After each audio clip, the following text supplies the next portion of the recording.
আসসালামু আলাইকুম গাইস, আমি শাকিল নূর বলতাছি কিশোরগঞ্জ থেকে। দেখতে পাচ্ছেন যে আমার হাতে রয়েছে একটা মানুষ গুড়ি। এটা আমি উড়ানোর ট্রাই করব।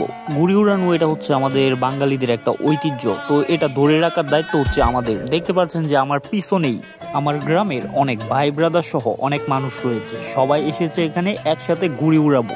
আর এই গুড়ি উড়ানোর আনন্দটা আমরা সবাই একসাথে ভাগ করে নিতে চাই, তো আমাদের সাথেই থাকুন। এখন আমি ছাদে এসেছিলাম দেখার জন্য সবাই কি গুড়ি নিয়ে বের হয়েছে বা সবাই রেডি হয়েছে কিনা। এখন আমি দেখতে পাচ্ছি যে হ্যাঁ, মোটামুটি অনেক মানুষ হয়েছে, তাই আমি এখন নিচে যাব আমার গুড়িটা নিয়ে।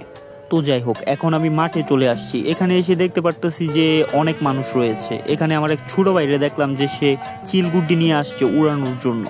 তো আমরা গুড়ি নিয়ে তো ওয়েট করতেছি, কিন্তু আজকের একদমই বাতাস নাই। আমি এটাই বুঝতে পারতেছি না যে আজকে বাতাস নাই কেন। অন্যান্য দিন সাধারণত গ্রামে খুবই বাতাস থাকে, কিন্তু আজকে বাতাস নাই। আমি চিন্তা করতেছি যে কিভাবে গুড়ি উড়ানো যায়। তো আমার গুড়িটা আমি এখনই টান দিব, আশা করি যে আকাশে উড়বে, কিন্তু বাতাস নাই তাই একটু ভয় ভয় লাগতেছিল। যাই হোক, প্যারা নাই।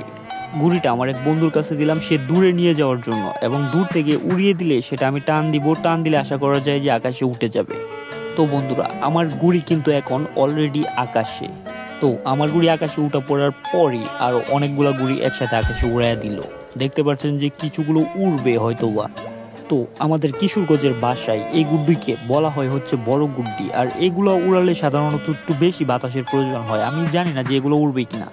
আবার নর্মাল কিছু গুড়ি রয়েছে যেগুলো বাতাস ছাড়া উড়ে, যেমন আমার একটা মানুষ গুড়ি ছিল আপনারা দেখছেন, সেটাও বাতাস ছাড়াই উড়ে। এবং যে পাখি গুড়িগুলো বর্তমান সময়ে কিনতে পাওয়া যায়, এগুলো বেশি বাতাস লাগে না, এগুলো খুবই সহজে উড়ে যায়।